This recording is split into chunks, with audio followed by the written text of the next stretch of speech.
ஒரு காலத்தில் ஒரு பெரிய குளத்தில் கொக்கு ஒன்று இருந்தது. தினமும் மீன் பிடிப்பது அதற்கு அலுத்துப் போனது. மீன்களை சுலபமாக எப்படி சாப்பிடலாம் என்று ஒரு திட்டம் போட்டது. ஒரு நாள் கொக்கு மிகவும் கவலையுடன் ஒற்றை காலில் நின்று கொண்டிருந்தது. அதை பார்த்த மீன்கள், "என்ன கொக்காரே, ஏன் சோகமாக இருக்கிறீர்?" என்று கேட்டன. கொக்கின் வஞ்சகம் கொக்கு கண்ணீரை துடைப்பது போல நடித்து, "இப்போது ஒரு மீனவன் வரப்போகிறான். அவன் உங்களையெல்லாம் பிடித்துச் செல்லப் போகிறான். அதனால் எனக்கு மனசு சரியில்லை" என்று பொய் கூறியது. பயந்து போன மீன்கள், "எங்களை காப்பாற்ற நீங்கள்தான் வழி சொல்ல வேண்டும்" என்று கொக்கிடமே கெஞ்சின. "என்னால் அவனுடன் சண்டையிட முடியாது. வேண்டுமானால் இந்த குளத்திலிருந்து வேறொரு பாதுகாப்பான குளத்திற்கு உங்களை கொண்டு போய் விடுகிறேன்" என்று வஞ்சகத்துடன் கூறியது கொக்கு. மீன்கள் அதன் பேச்சை நம்பி, "அப்படியே செய்யுங்கள்" என்று ஒப்புக்கொண்டன. மீன்களுக்கு ஏற்பட்ட கதி, கொக்கு தினமும் ஒவ்வொரு மீனாகத் தன் அலகால் கொத்தி எடுத்துச் சென்று வேறொரு குளத்தில் விடுவதற்கு பதிலாக அருகில் இருந்த ஒரு பாறையில் வைத்து சாப்பிட்டு வந்தது.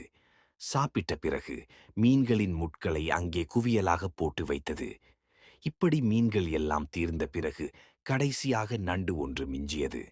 நண்டையும் சாப்பிட ஆசைப்பட்ட கொக்கு அதனிடம் வந்து, "நண்டே, உன்னையும் பாதுகாப்பான குளத்திற்கு நான் கொண்டு போய் விடுகிறேன்" என்று கூறியது.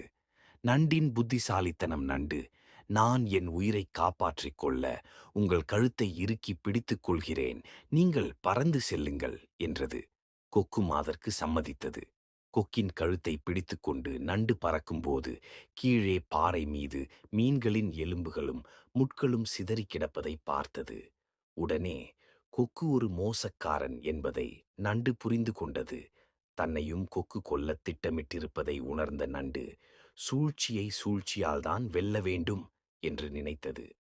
மெதுவாக தன் கூர்மையான முன்னங்கால்களை நீட்டி கொக்கின் கழுத்தை வளைத்து இறுக்கிப் பிடித்தது.